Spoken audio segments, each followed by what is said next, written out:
Hello everyone, myself Arpit Mishra and today I am going to cover one more topic of aerodynamics, that is module 8. The topic which I am going to discuss in this video session is angle of climb and rate of climb. This topic is related to the climbing part and now we are going to enter into the climbing thing. So my upcoming video session will be based on this climbing topic. So 4 to 5 lecture approximately will be based on this climbing topic. And I just want to say, watch each and every video session so that you will have a kind of better understanding of the topic. And since each and every lecture will be a continuation of the previous one, so let's start with our topic. That's what I am going to discuss about angle of climb and rate of climb. तो पहले हम लोग एक balloons की बात करते हैं.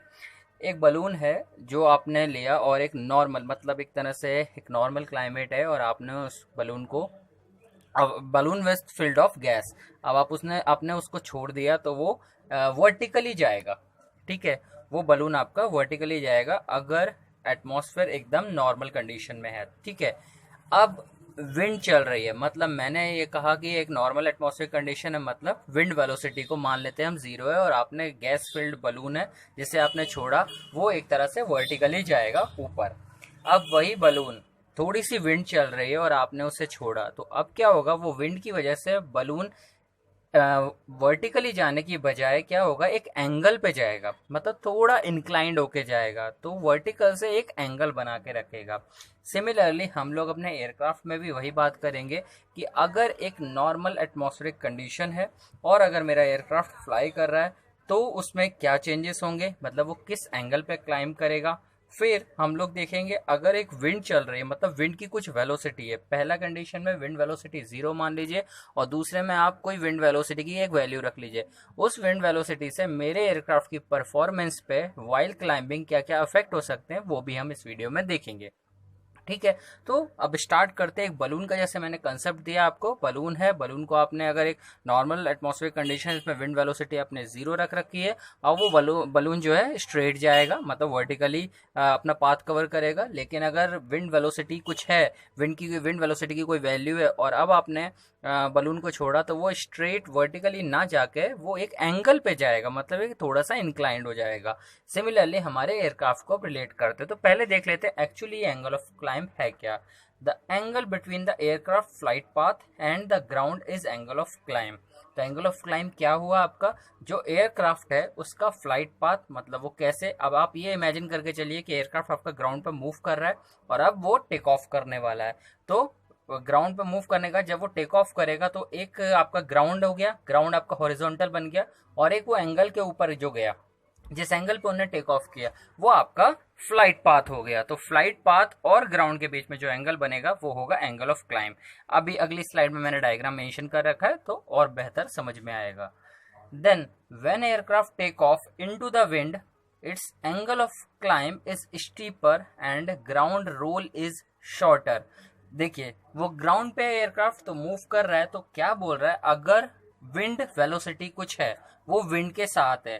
ठीक है, तो मैंने जैसे बलून का एग्जांपल दिया, तो अभी क्या होगा, जो एंगल ऑफ क्लाइंब होगा विंड के साथ एंगल ऑफ क्लाइंब बढ़ जाएगा, आपके एंगल ऑफ क्लाइंब की वैल्यू बढ़ जाएगी. एग्जाम्पल के तौर पे अगर एक नॉर्मल एटमॉस्फेरिक कंडीशन है, उसमें विंड वेलोसिटी 0 है और आपका एयरक्राफ्ट टेक ऑफ कर रहा है, यानी कि क्लाइंब करने वाला है, तो उस समय जो क्लाइंब एंगल होगा, फॉर एग्जाम्पल मान लीजिए 10 डिग्री है, मान लेते हैं. ठीक है, अब अगर विंड की कुछ वेलोसिटी है, फॉर एग्जाम्पल विंड की वेलोसिटी अब 20 नॉट्स मान ली, और अब जो एंगल ऑफ क्लाइंब बनेगा वो बनेगा उससे ज्यादा, मतलब अब एंगल ऑफ क्लाइंब आपका, अगर मैंने 10 डिग्री बोला था एंगल ऑफ क्लाइंब, जब विंड वेलोसिटी 0 रखी थी, तब विंड वेलोसिटी के साथ, विंड वेलोसिटी अगर मैंने कुछ रखी है लाइक 20 नॉट्स रखी है, इस समय जो एंगल ऑफ क्लाइंब होगा वो 10 से 15 डिग्री बन जाएगा, मतलब स्टीपर हो जाएगा, आपका एंगल ऑफ क्लाइंब बढ़ जाएगा. इस वजह से क्या होगा, जो ग्राउंड रोल है वो शॉर्टर रहेगा, मतलब एयरक्राफ्ट को आपके कम, जो रनवे पे वो मूव कर रहा है, मतलब ग्राउंड रोल का मतलब है रनवे पे जो वो मूव करेगा वो डिस्टेंस उसको कम लगेगा अभी. ठीक है, now taking off into the wind is useful for aircraft as it helps to avoid obstacles such as trees on the ground. तो जैसा कि हमने देखा, अगर विंड के साथ एयरक्राफ्ट फ्लाई कर रहा है, रोल करके मतलब क्लाइंब करने वाला है, उस केस में क्या है, हमारा एंगल ऑफ क्लाइंब स्टीपर यानी कि बड़ा हो रहा है और ग्राउंड रोल जो है वो शॉर्टर हो रहा है, मतलब कम रनवे लग रहा है उसको। तो ये हमारे लिए बेनिफिशियल है। बेनिफिशियल है कैसे? क्योंकि अब जो रास्ते में ट्री या ऑब्स्टेकल टाइप चीज होंगी उनसे बच जाएगा हमारा एयरक्राफ्ट, मतलब जल्दी टेक ऑफ कर जाएगा। तो हमारा ऑब्स्टेकल की जो हाइट है वो हम लोग इजीली अवॉइड कर सकते हैं। ट्रीज अगर है ग्राउंड पे तो वो भी हम अवॉइड कर पाएंगे क्योंकि हमें कम रनवे लग रहा है और एंगल ऑफ क्लाइंब जो है वो हमारा बड़ा है। ठीक है, तो ये हमारे लिए बेनिफिशियल कंडीशन है। क्या क्या बेनिफिशियल कंडीशन है? टेक ऑफ करना यानी कि आपको क्लाइंब करना इनटू द विंड, आपकी विंड की कोई वेलोसिटी हो, यानी कि हेडविंड समझिए आप। हेडविंड और टेलविंड क्या है? हेडविंड जो आपके एयरक्राफ्ट के नोज की तरफ से आ रही है दैट इज योर हेडविंड, और टेलविंड जो आपके टेल साइड से आ रही है दैट इज योर मतलब टेल विंड, मतलब पीछे की तरफ से हवा आने वाली टेल विंड कहलाती है और सामने की तरफ से हवा हमारी हेड विंड कहलाती है। तो यहाँ पे अगर हम एयरक्राफ्ट को हेड विंड में फ्लाई करते हैं, ठीक है, वो बेहतर है जब विंड वेलोसिटी कुछ रहे। ठीक है, तो वो हमारे लिए फायदा है क्योंकि उस केस में ग्राउंड रोल जो है यानी कि रनवे हमारा शॉर्ट हो जाएगा और हमारा जो ऑब्स्टेकल या फिर ट्रीज जो हैं रास्ते में उन्हें हम अवॉइड कर पाएंगे। नेक्स्ट पॉइंट है the reason ground roll is shorter is that when the aircraft is taking off into the wind its take off ground speed is lower.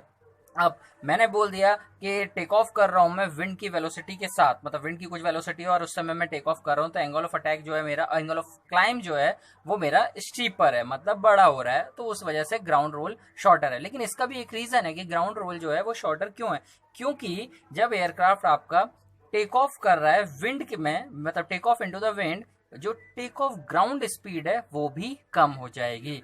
और टेक ऑफ ग्राउंड स्पीड कम हो जाएगी तो अगर propeller driven engine aircraft है propeller, तो उसमें air speed अगर कम रहेगा तो वो लार्ज मास ऑफ एयर को एक्सट्रैक्ट करता है और ज्यादा थ्रस्ट प्रोड्यूस करता है। फिर से रिपीट करता हूं, अगर प्रोपेलर ड्रिवन एयरक्राफ्ट है तो लोअर एयर स्पीड पे वो large mass of air extract करता है पीछे की तरफ और वो ज्यादा थ्रस्ट प्रोड्यूस करता है एयरक्राफ्ट को, इसलिए शॉर्ट टेक ऑफ रोल उसको लगते हैं। तो यहाँ पे यही बात वो बोल रहा है कि अगर आप एयरक्राफ्ट को क्या कहते हैं टेक ऑफ करते हैं विंड में तो एंगल ऑफ क्लाइंब जो है वो आपका स्टीपर यानी कि बड़ा हो जाता है और ग्राउंड रोल कम रखते हैं। द रीजन इज जो टेक ऑफ ग्राउंड स्पीड है वो भी कम हो जाती है। अब ये डायग्राम देखिए, ये है आपका एंगल ऑफ क्लाइंब। ये एंगल ऑफ क्लाइंब कैसे बना हुआ है आप देखिए, आपका एयरक्राफ्ट ये फ्लाई किया और ये आपका ग्राउंड है जो हॉरिजॉन्टल आप देख रहे हैं, ये इसे मैं एक बार वापस से, ये आपका हॉरिजॉन्टल हो गया, ठीक है, ये डॉट डॉट डॉट दिख रहा है, ये आपका एयरक्राफ्ट मूव किया, ठीक है, और ये सीधा ऊपर की तरफ टेक ऑफ कर गया। तो द एंगल किसके बीच में, जो इसका ये फ्लाइट पाथ हुआ, ठीक है, ऊपर जाने के लिए, और ये जो आपका ये हॉरिजॉन्टल हुआ, ठीक है, ठीक है, ये जो हॉरिजॉन्टल हुआ, इन दोनों के बीच का एंगल आपका एंगल ऑफ क्लाइंब हुआ। मेरे ख्याल से डायग्राम से आपको समझ में आ गया कि एंगल ऑफ क्लाइंब क्या है। मतलब एयरक्राफ्ट यहाँ से लेकर ऐसे ऐसे करके मूव हुआ और सीधा ऊपर चला गया।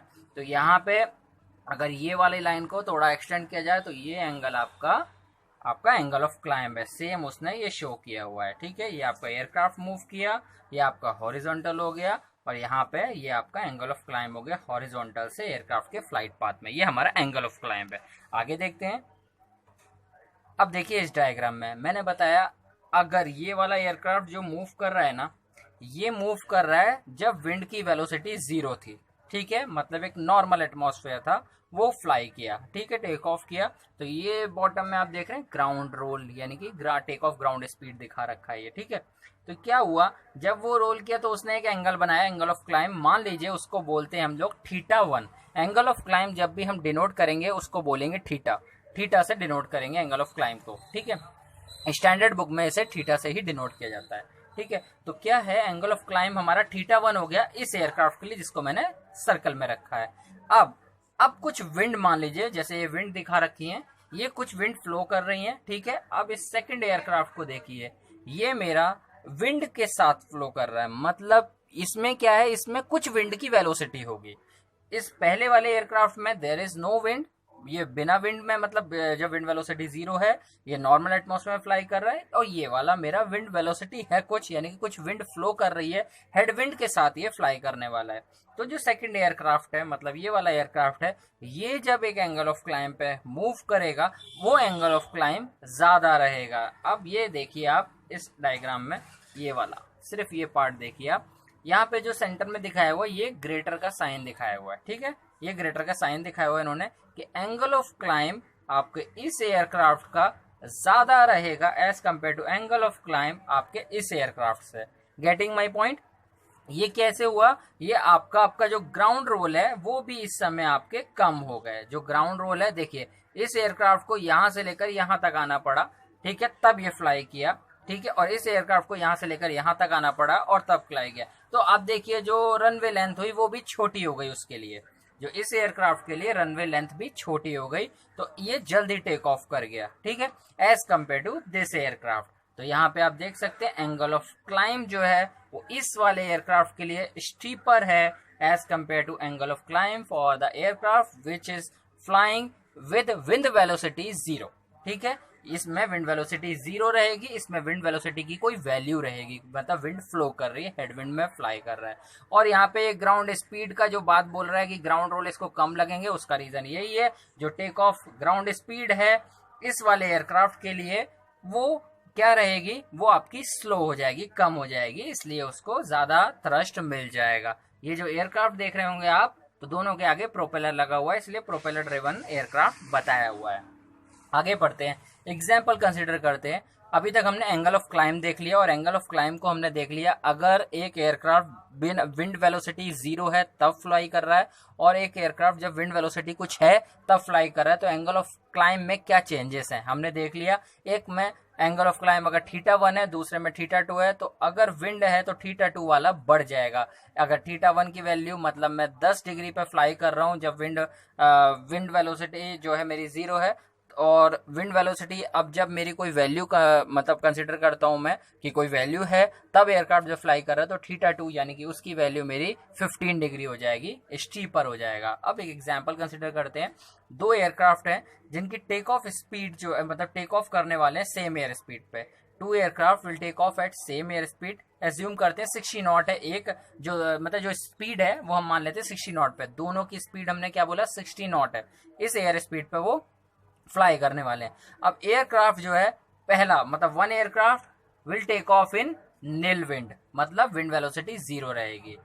अनदर एयर, और उसकी टेक ऑफ ग्राउंड स्पीड क्या हो गई, 60 नॉट हो गई, ठीक है, क्योंकि इसमें ये जो विंड वेलोसिटी थी इसकी 0 थी, इसलिए जो टेक ऑफ ग्राउंड स्पीड हो गई इसकी वो 60 नॉट ही हो गई, ठीक है। अब बात करते हैं दूसरे एयरक्राफ्ट की। दूसरा एयरक्राफ्ट जो है उसने फ्लाई किया क्या, देखिए एयर स्पीड जो है वो तो 60 नॉट रहेगी, लेकिन जो उसका हेडविंड था यानी कि विंड की जो स्पीड थी वो है 20 नॉट्स, ठीक है। दूसरे एयरक्राफ्ट के केस में विंड की स्पीड है 20 नॉट्स, तो इस केस में क्या होगा, जो ground take off ground speed होगी वो होगी 40 नॉट्स, ठीक है। लेकिन दोनों एयरक्राफ्ट जो पहुंचेंगे, मतलब जिस एल्टीट्यूड पे पहुंचेंगे, जो टाइम वो लेंगे वो होगा सेम अमाउंट ऑफ टाइम, मतलब वो सेम एल्टीट्यूड पे पहुंचेंगे और वो same amount of time carry करेंगे, क्योंकि यहाँ वेरिएशन हुआ सिर्फ स्पीड के अंदर।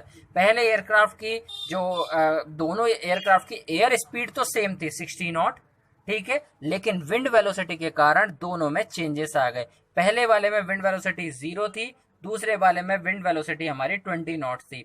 इस विंड वेलोसिटी की वजह से जो टेक ऑफ की ग्राउंड स्पीड हुई, यानी कि जो ग्राउंड रोल कम करने की हमने बात की थी, जो टेक ऑफ ग्राउंड स्पीड हुई पहले वाले के लिए हो गई 60 नॉट, और दूसरे वाले के लिए क्योंकि 60 माइनस 20 हो गई 40 नॉट, मतलब जो सेकंड एयरक्राफ्ट है उसकी स्पीड जो है टेक ऑफ ग्राउंड स्पीड है वो 40 नॉट हो गई, और जो एंगल ऑफ क्लाइंब है वो हाई हो गया, और दोनों एयरक्राफ्ट हमारे पहुंचेंगे सेम एल्टीट्यूड पे सेम टाइम में, भले उनकी स्पीड में वेरिएशन हो चुका है। तो ऐसा altitude with respect to time is known as rate of climb. तो अभी तक हमने एंगल ऑफ क्लाइंब देखा। एंगल ऑफ क्लाइंब क्या था, आपका फ्लाइट पाथ जो है एयरक्राफ्ट का, वो उसके एंगल विद रेस्पेक्ट टू आपका हॉरिजॉन्टल यानी कि ग्राउंड से। तो ग्राउंड से एयरक्राफ्ट का फ्लाइट पाथ का एंगल होता है एंगल ऑफ क्लाइंब, और रेट ऑफ क्लाइंब क्या है, जो एल्टीट्यूड एक एयरक्राफ्ट गेन करता है with respect to time is rate of climb.